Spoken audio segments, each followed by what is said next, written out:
Hey guys, we are back today with a push day. Now, we are officially going into the depths of the off-season now, so what you will notice now every single session, the loading incrementally is getting heavier. That doesn't mean we are taking foot off the gas when it comes to execution and keeping our reps standardized and staying accurate. All it means, guys, now is we're definitely at a point where we are feeling a lot more comfortable under more load.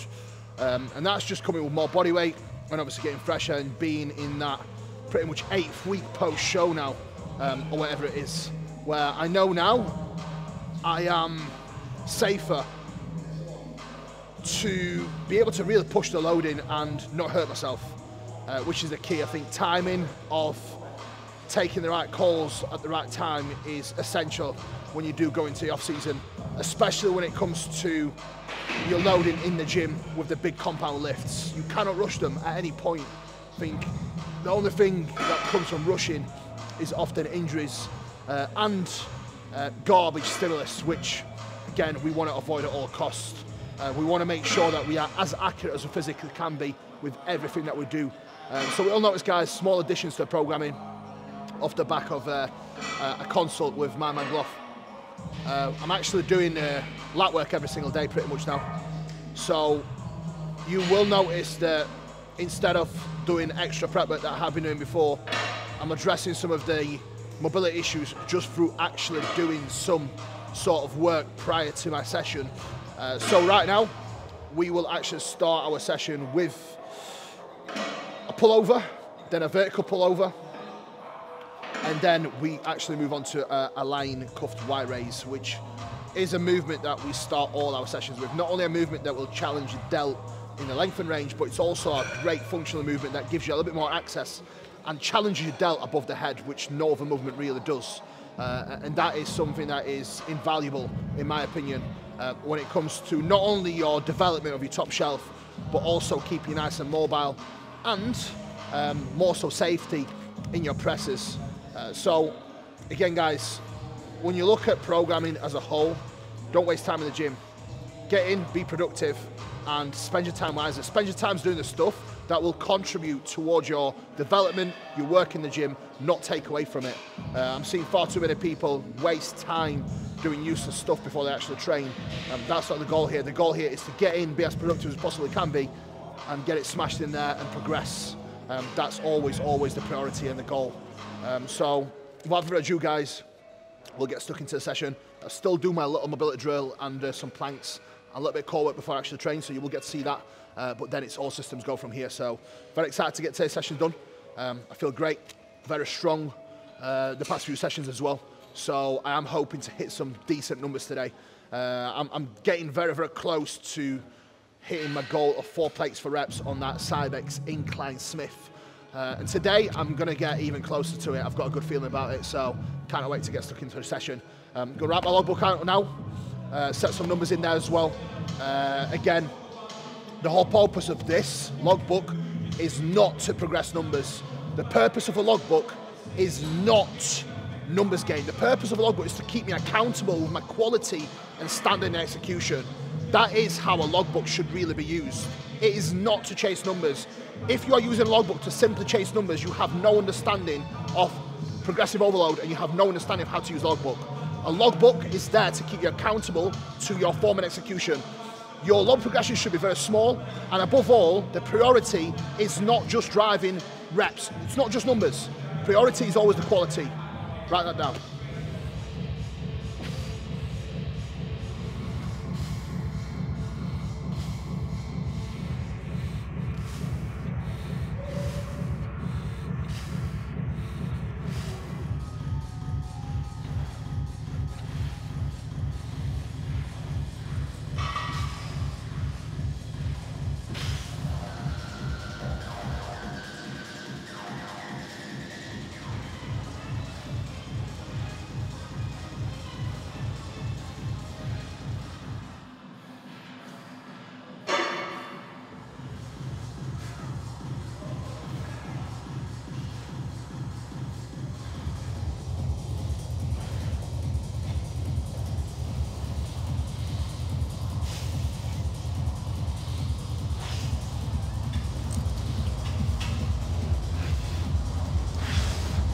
I've gone over some cues on this before, so as a reference point, nice neutral spine, core braced, keep your body weight on the same side working leg as the arm you're working with.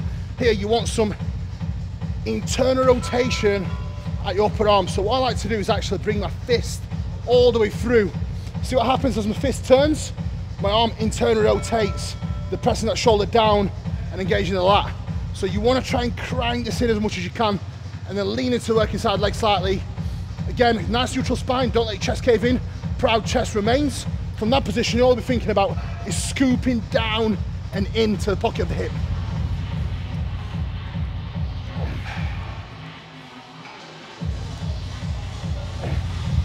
Now, the lateral variation of this is all we're going to do is just changing our body position slightly. So this is horizontal.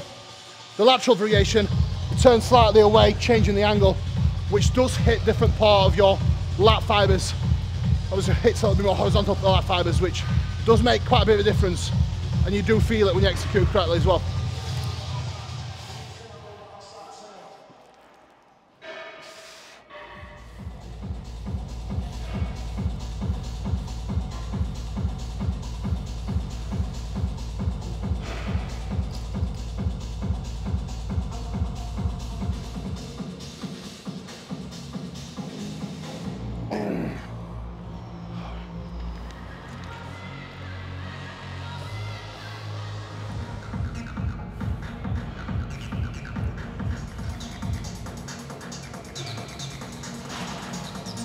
The reason why we're doing this laid on the floor is just the setup is much easier. If you can lay on the floor, it's a setup that allows you to keep a standard of exactly where you are. Arm path and arm height and width is exactly the same, and your position's exactly the same. Now, if you just use a bench, 1 week you might get it further into the machine, 1 week you might get it a little bit further away. So there's always a little bit of discrepancy between your setup, whereas with this setup, what I found is it allows me to stay consistent week to week. Even if I was to do a line cuff lateral, I would probably still opt for a lying down version. For me, just feels much better, and I do find it much better. Now, cues for Y raise, I will go over next. First one with the last warm-up set. 10 on, please, bro.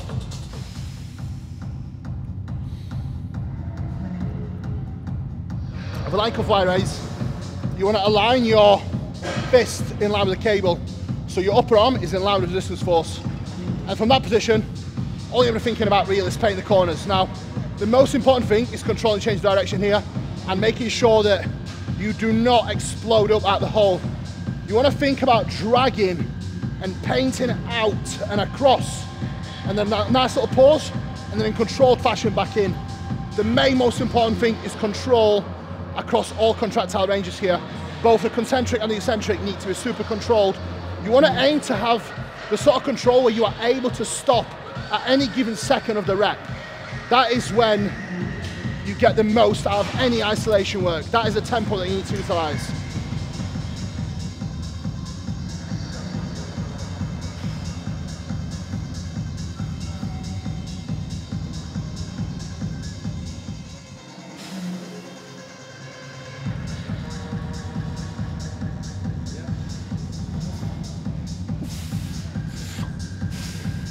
The reason why we utilize tempo is pretty simple.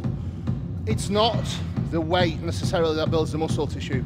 It's the tension we are able to put through the muscle utilizing an exercise. Therefore, think about this, guys. If you're using a ton of speed and momentum, the tension and the force that is produced is not going to be that great. Now, this does not mean that you need to be extremely slow. All this means, guys, is that you need to make sure that you remain in full control of the movement, where the tension remains in the muscle you're trying to train all the way through. More tension you create, more muscle you build. This is why you've got guys that are genetic freaks that have got superb connection to the muscle tissue. Like, you see them lift and the tension is on, you can see it on the muscle. And the guys that struggle with weaker body parts necessarily cannot develop good connection, and that is when they can't really put that much tension through the muscle. It doesn't mean that they're weak. Sometimes they can even be quite accurate. It's just their inability to create tension on that muscle. That is the weakening link to building muscle mass. So guys, Consider tempo and consider what builds muscle tissue. It's the tension.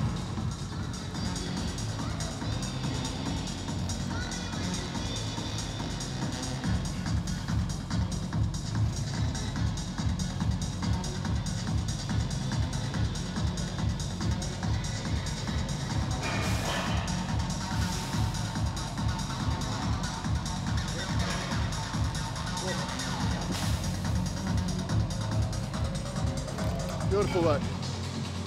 Beautiful work. Try and go a little bit further out every time. Further out every time. That's it. More range there. Good. Control. Way better. Way better.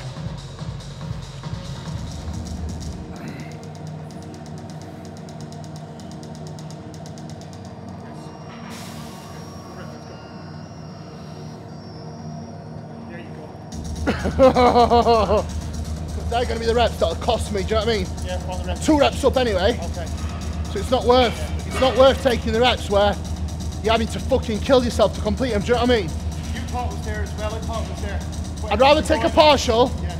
I'd rather take a partial and squeeze out what's left than have to drive it all the way through and put everything into it, do you know what I mean?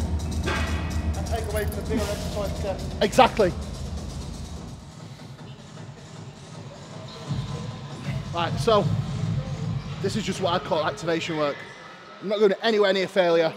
All I'm doing is 2 sets that are super easy. Just literally taking my chest through its full range of motion in a fly motion before I actually go into my big pressing. This way, I'm not pre-fatiguing my chest, but I am getting a little bit of blood in there, which I do find makes it a lot easier to keep the tension where I want whilst I'm pressing, especially in a big compound lift like the Smith press. It does tend to help quite a lot.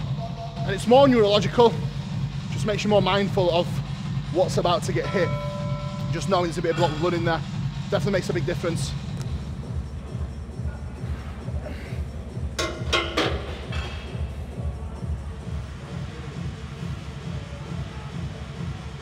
I'll have 1 chance every 10 days not to fuck this up. So it's very, very important that the warm-up sets go right and everything in preparation for this day goes right, as it does for any other day. We only get 1 chance every 10 days. That's the kind of pressure that we need not to fuck this up and get it right. Some people crumble under it, some people thrive. I need that kind of pressure to push me on. Let's go. Yeah.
One more.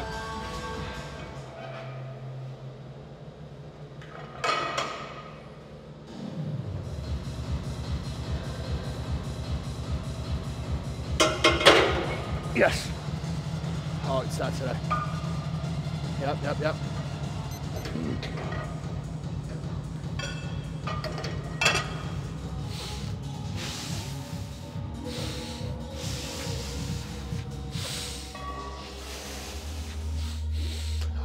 My ball.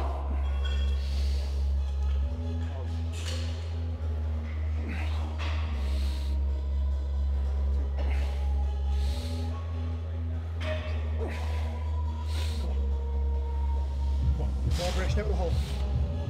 Better.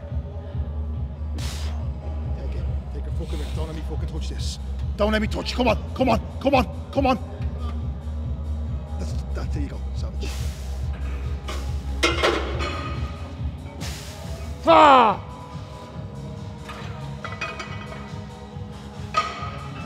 Happy with that. 6. So close, that 4 plates now. I need to bully you up now a little bit. Yeah, I know.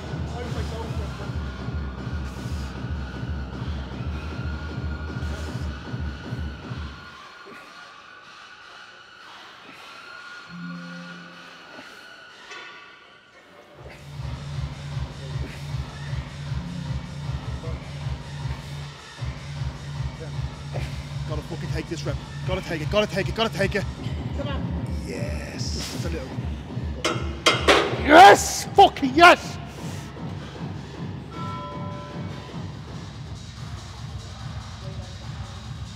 Very happy. Very fucking happy.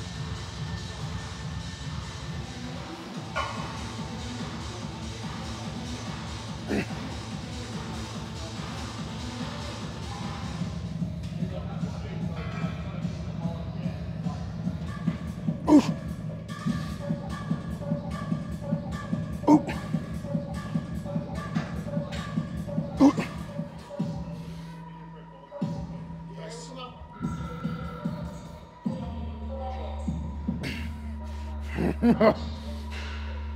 Yes. 8. Okay. Oh. Finish that rep. Yep, yep, all the way. Beautiful. More reps, come on.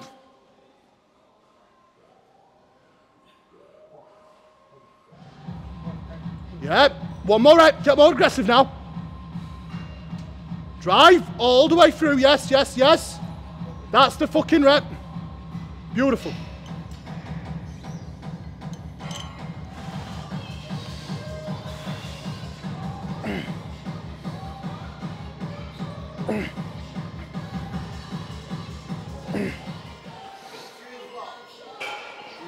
There we go.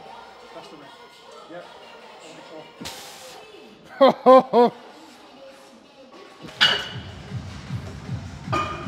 If you can, pop it under. Because it's that's the range I can comfortably take it to. Okay, all right. And so, yeah, as soon as I don't say, yeah, this is why I want to lift it off from there, because this is pretty easy, but I want to get a bit more range, and I kind of want to pause it but keep the tension on. I don't want to dead stop anymore, because we can standardize the range of motion here now just through taking it super deep. Do you know what I mean? Whereas if I dead stop, it almost like limits my range of motion a little bit, because this pad, it allows you to wrap your back around it as well, so it's almost like I row into it as well. It's a lot better. Up. Up. Up. Up. Yes. Come on. Okay, here's the rep. Right, come on. All right. Yeah.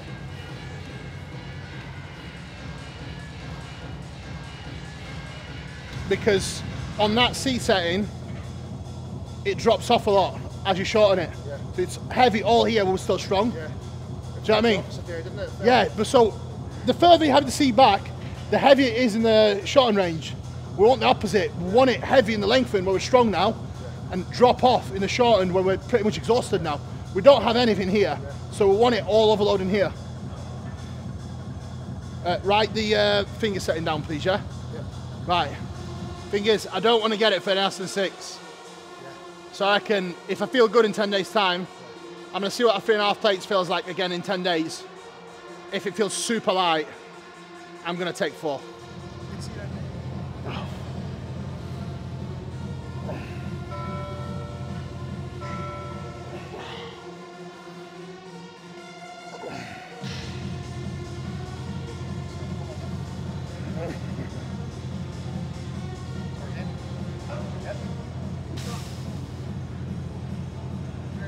Better. Upper arm through, not the shoulder. Yep. Work, motherfucker. Come on.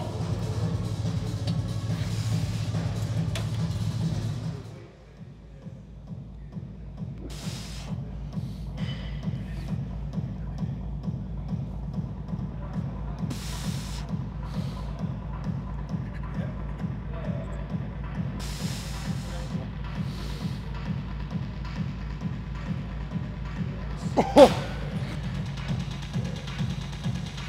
Good, wrap them shoulder blades back and around. Almost shrug it back in. That's it. Feel difference now, let's go, come on. Shrug it back in, open up, there we go. That's there, so you can actually wrap into it. Think about the range of motion here. So, as you wrap into it, as you come into the stretch, you almost want to think about driving your chest forward, so you're creating more distance. Yeah, that way, you almost want to try and stretch the pec through creating more of a distance between your pec and your ribcage behind you. So you want to open the ribcage up as much as you can.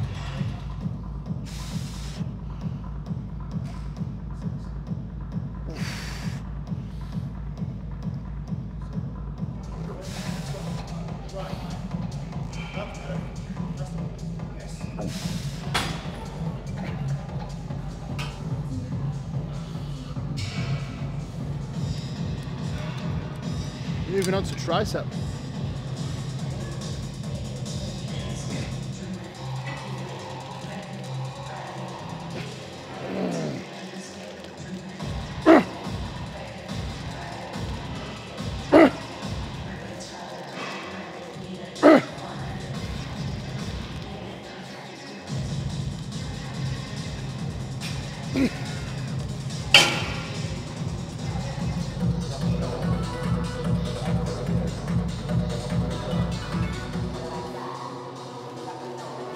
Three.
Right, my people, that's the wrap up for today's session. I hope you enjoyed it, guys. Quite a few bits that you can utilize yourself and take away from the session. But apart from that, we're definitely building momentum now and building things up quite well. So over the next months ahead, definitely expect me doing the things that I've never done before. And obviously, I will actually show you the process as to how I'm making progress and what's allowing me to get there as well, through all the recovery modalities that I'm taking through, my nutrition and everything else. Any questions, guys, as always, pop them below. And remember, guys, our journey program, our program to more of a healthier, sustainable journey with your fitness and your fitness goals will be starting in January, guys. So if you want to hop on, again, message below and get the details below for that program. Anything else, guys, like I said, always comment with all your questions, and I'm more than happy to help, guys. Thank you so much for now. Please like, share, subscribe, support the channel, and thank you so much, guys, again. Take care for now.